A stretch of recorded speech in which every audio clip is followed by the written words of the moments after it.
Welcome to Trading Without Fear. In this episode, I'm going to be going over a live trade of MMAT. And so right here, I ended up starting recording a couple of seconds after I ended up buying it. So what I was looking at was the gap and crack reversal. So you can see down here, even though it's not zoomed in very well, there was a gap up in the morning. So what I was looking for was it to make a higher, lower high, hold support, and then kind of bounce off the VWAP. My risk was down here at just around 509. Now right there, what I did is I just took a screenshot so that way you can share it on Twitter. What I ended up noticing later on was that I didn't get a full position, so I ended up getting only 7 shares, which was about $37. And right here, it actually got me stopped down, so that was a total of like $1.80 loss or something like that. Yeah, $1.80. So what I ended up doing is just keep watching it and see if it's going to form a higher low. And so when it does, I'm going to place another buy order right there. Now this is actually sped up about 400 times. This video is, so I'm going to take another screenshot and post it again on Twitter. So I ended up drawing a trend line right there, so that way the trend line will hold.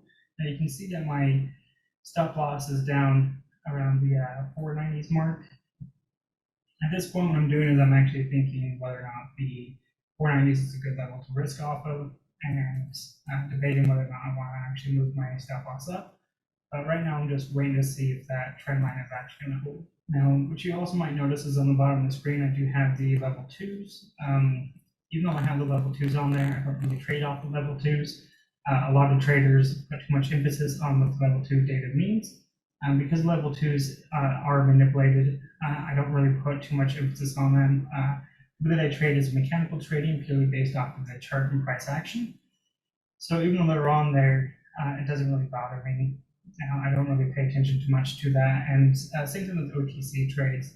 They don't really, to me, they don't really matter. I've seen times where there's supposed to be a wall of sellers and it ends up breaking through that wall, purely based off the technical chart pattern.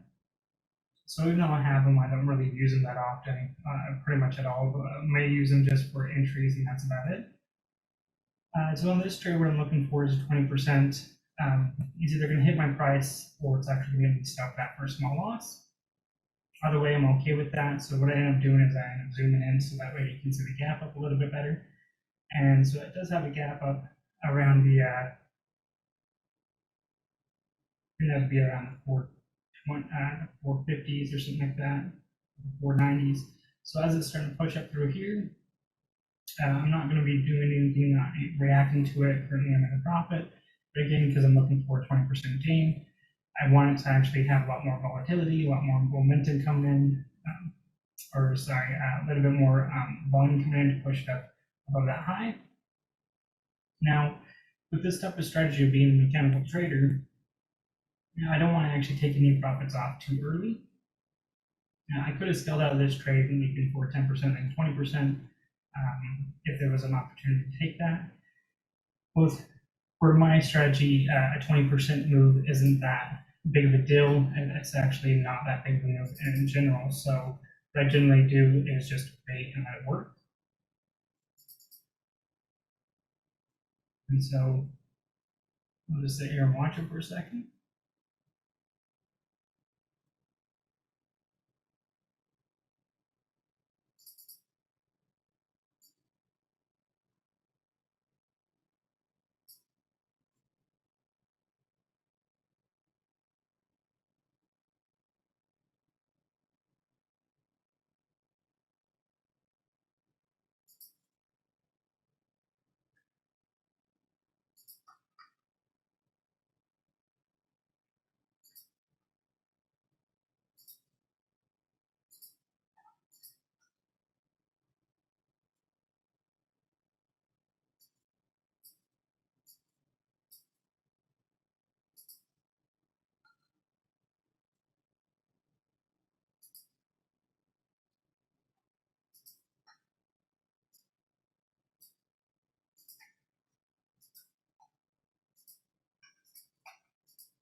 And so it's starting to have this nice little push up.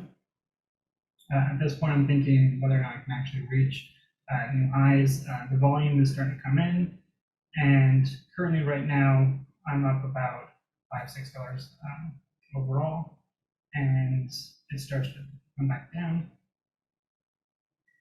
So I'm still debating whether or not I want to move my stop up. I still think that the like 492, 495, somewhere around there is a bit too much of a risk to actually let this work. It's not really moving the way that I'm expecting it. Normally with these gap and gap reversals, they'll end up moving pretty quickly. And I don't really think this stock is a super low float trade. I think it's a little bit higher of a float. Normally, I don't actually start to research whether or not it's a low float or high float until much later. I don't want to be influenced based off of what the float volume is or what the shares short percentages or anything like that. I just purely based off the chart data and the price action.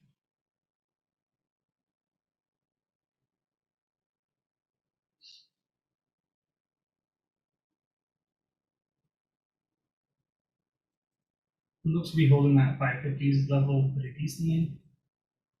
So at this point, I end up just keeping an eye on it, seeing what's going to happen.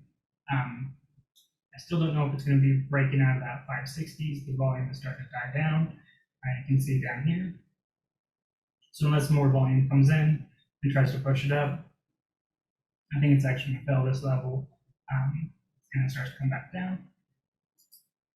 Now, one of the things is with mechanical trading or with trading in general is you want to be able to accept any outcome of the trade, whether it's profit or loss. So I'm completely at peace with what's going to happen with this trade, whether it's profit or loss. Currently, I'm only down $1.80 on the trade, and technically I'm up. So if I were to cut it right now, it would be about break even or just above break even. But what I'm looking for is at least the potential to make that 20%. You know, if I'm losing $5-6, the potential of a 20% move, that's not a big deal.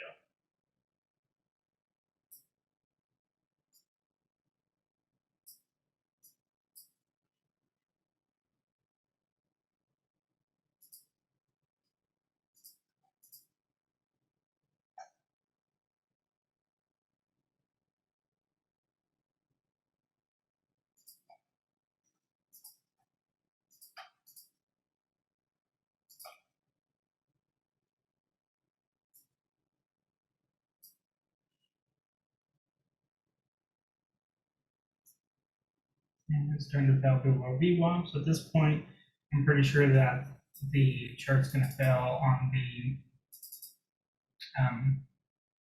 pattern overall. So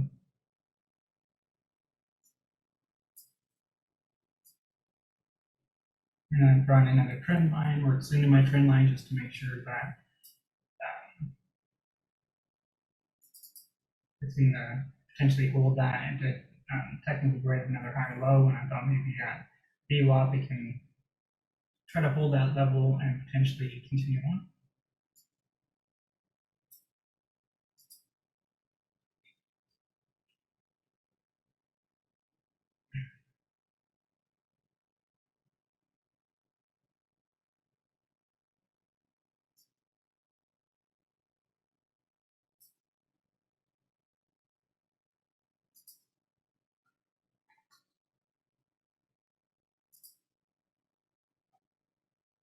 So it's holding over and under VWAP pretty nicely. The trend is still intact. So what I end up doing is moving up my risk target, so that way if that level does fail and it comes back down, I'm okay with taking that small loss. Now I could have actually moved it underneath this level right here, or even below here. At that point, I would have taken a very small profit. But what I wanted to do is actually give a bit more time to work. With mechanical trading, you do actually want to give the risk that you want to you want to give the risk that's actually going to allow the chart to work. You don't want to have your risk too tight because if it comes down, especially in OTC trading, you might end up getting stopped out too early. If you have your risk too far apart, then you're going to end up taking a much bigger loss than what you're anticipated on the trade. So what I was risking on this was about 2.5%, which isn't too bad. I can accept that 2.5%. The first loss that I took, which was $1.80, was at 4.83%. And so that's okay. I'm okay accepting that. So if I was to actually get stopped out at this point, I'd be risking about $2.09. So as it starts to fall down here, I'm starting to think at this point the chart's a little bit dead.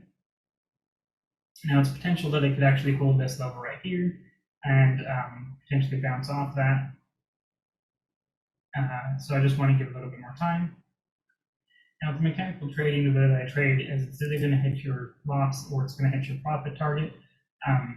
And so as long as I'm actually accepting the cost of the trade, I'm okay holding on to it.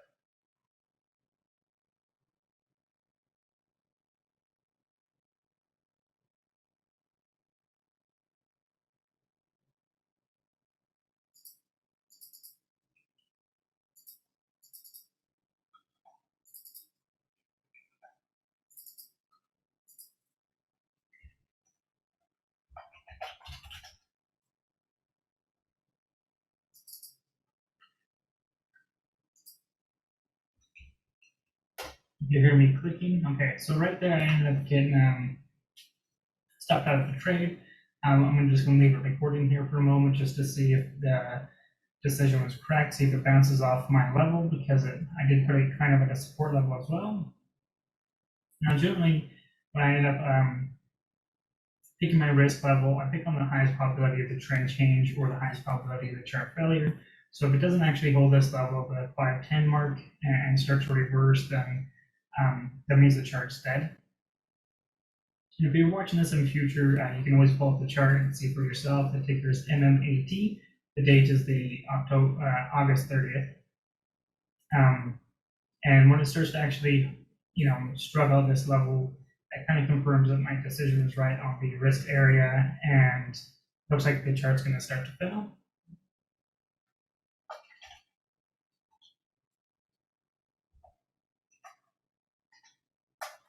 And right there, I end up cutting the video.